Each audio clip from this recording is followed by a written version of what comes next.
Hello student, good morning to all. हम पढ़ रहे हैं एनाटॉमी ऑफ फ्लोरिंग प्लांट्स, पुष्पी पादपों का शरीर माने आंतरिक संरचना। हमने इसके पहले टिश्यूज के बारे में पढ़ा था और प्रविभाजी ऊतक के बारे में पढ़ा, मेरिस्टेमी टिश्यूज के बारे में पढ़ा। आज हम पढ़ेंगे परमानेंट टिश्यूज क्या होते हैं, स्थायी ऊतक क्या होते हैं। हमने कल पढ़ा था जो तना और जड़ का जो अग्रभाग होता है, शीर्ष भाग होता है, इसकी कोशिकाएं हमेशा विभाजित होते रहती है और आगे नई नई कोशिकाएं बनाते रहती है, जिसके कारण जड़ और तना की लंबाई जो है वो बढ़ती है। और यही कोशिकाएं, जो पुरानी कोशिकाएं हैं, वो पीछे की ओर कार्यों का विभाजन कर लेती है और स्थायी हो जाती है। जब इनमें विभाजन की क्षमता समाप्त हो जाती है, तब हम इसे कहते हैं परमानेंट टिश्यू या स्थायी ऊतक। तो स्थायी ऊतक की कोशिकाएं प्रायः और अधिक विभाजित नहीं होती। स्थायी ऊतक जिनसे कोशिका की संरचना होती है तथा उनके कार्य एक समान होते हैं, इन्हें सरल ऊतक कहते हैं। ठीक है, ये जो स्थायी ऊतक होते हैं वो कुछ जो है वो सिंपल कार्य को करने के लिए बने होते हैं। इनकी संरचना भी सारी कोशिकाओं का एक जैसा होता है, तब उन्हें सरल ऊतक कहा जाता है। इनमें से कुछ कोशिकाएं जो हैं वो कोशिकाओं का समूह ऊतक बनाती हैं और ये विशिष्ट प्रकार के कार्यों को करने के लिए होती है, तब इन ऊतकों को जटिल ऊतक या कॉम्प्लेक्स टिश्यू कहा जाता है। सबसे पहले हम पढ़ते हैं सरल ऊतक के बारे में। सरल ऊतक किसे कहते हैं? तो ये ऊतक एक समान आकृति वाली कोशिकाओं के बने होते हैं। वहां पर जितने भी समूह में ऊतक में जितने भी कोशिकाएं हैं, उनकी आकृति समान होती है और इसकी सभी कोशिकाएं एक समान कार्य को करती है। पौधों में सरल ऊतक जो है उनके कार्य के आधार पर उनका भिन्नीकरण किया गया है। इसमें सबसे पहले आता है मृद ऊतक या पेरेनकाइमेटस। पेरेनकाइमेटस ऊतक किसको बोलते हैं? ये अंगों के अंदर के मुख्य घटक होते हैं और इनकी कोशिकाएं सम व्यास की होती है, एक समान व्यास की होती है। कोशिकाओं का आकार प्रायः गोलाकार या अंडाकार या बहुकोणी या लंबाकार हो सकता है। यहाँ पर डायग्राम में हम देख रहे हैं, इनमें ये जो है वो मृद ऊतक है, पेरेनकाइमेटस ऊतक है और इनके बीच में अंतरकोश के अवकाश हो भी सकता है। और ये ऊतक पौधों के संपूर्ण कोमल भाग में स्थित होते हैं। पौधों का जितना भी कोमल भाग है, जैसे सेब खाते हो तो जो गुदा आप खाते हो, आम का जो गुदा आप खाते हो, ये सभी जो है वो पेरेनकाइमेटस ऊतक होते हैं। ये प्रकाश संश्लेषण भी कर सकते हैं, जैसे पत्तियों में पाए जाने वाला ऊतक प्रकाश संश्लेषण करते हैं, या फिर भोज्य पदार्थों का संग्रह करते हैं, जैसे अभी हमने बताया सेब है, आलू है ना, और स्राव आदि का कार्य भी करते हैं। जैसे गोंद वगैरह है, लेटेक्स वगैरह है, उसमें विभिन्न प्रकार का स्राव निकलता है, वो मृद ऊतक से ही निकलता है। कभी कभी मृद ऊतक कोशिकाओं में क्लोरोप्लास्ट पाया जाता है, मतलब वही क्लोरोफिल पाया जाता है, तो प्रकाश संश्लेषण की क्रिया कर सकते हैं, तब इनको हरित ऊतक कहते हैं, क्लोरेनकाइमा कहा जाता है।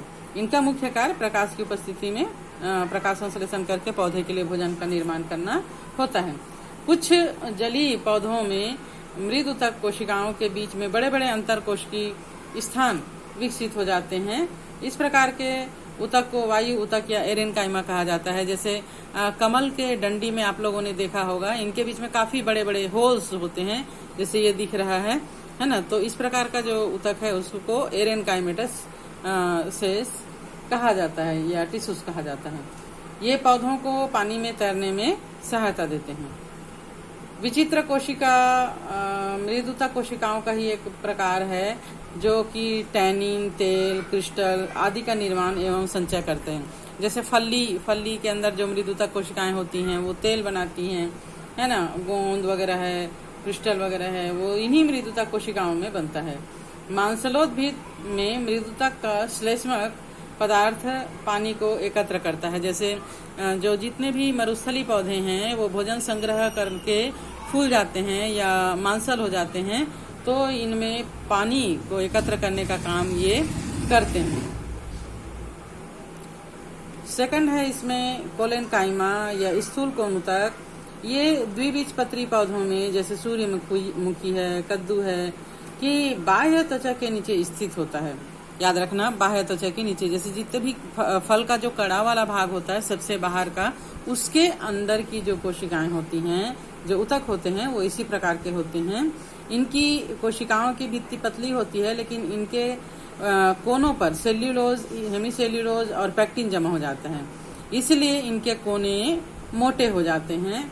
स्थूल कोन कोशिकाओं का आकार अंडाकार, गोलाकार या बहुकोणी हो सकता है और इसमें प्रायः क्लोरोप्लास्ट भी होता है। ये देख रहे हैं, ये कोलेनकाइमा है, इसका जो आकृति है वो कॉर्नर वाला है और इसमें थोड़ी मात्रा में क्लोरोप्लास्ट भी है, तब ये प्रकाश संश्लेषण का कार्य भी कर सकते हैं।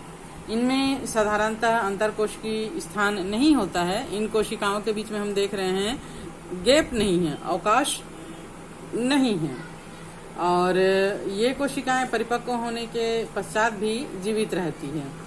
ये पौधों में हो रहे वृद्धि वाले भाग में, जैसे शैवाल, शैशव तना माने जो छोटा तना होता है, कोमल तना होता है, और पत्ती के वृंत को यांत्रिक सहारा प्रदान करता है। चूंकि इसमें कोणी भाग रहता है, स्थूल कोण होता है, इसलिए ये सहारा प्रदान करने का काम करते हैं। स्थूल कोण ऊतक जब ये नहीं होता, पैक्टिन की उपस्थिति के कारण ये लचीले होते हैं और पौधे को लचीलापन और दृढ़ता दोनों ही प्रदान करते हैं। नेक्स्ट इसमें है दृढ़ ऊतक, स्क्लेरेनकाइमेटस ऊतक।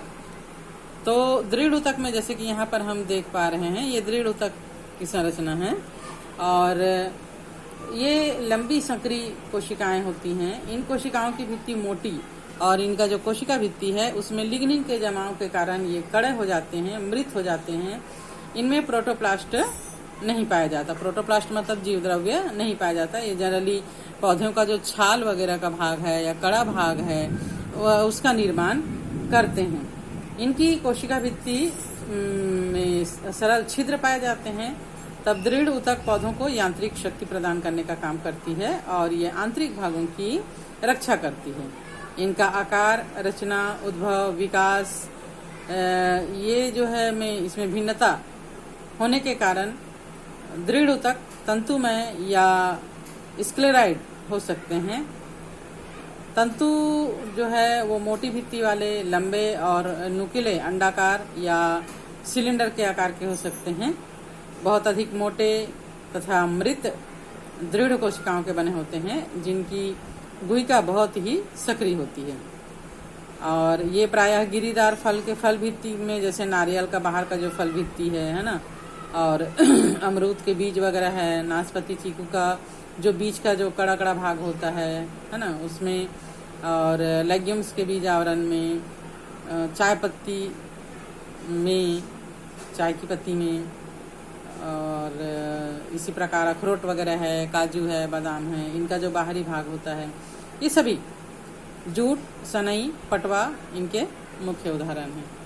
ये नुकीले प्रकार के जो दृढ़ ऊतक होते हैं इसका उदाहरण है।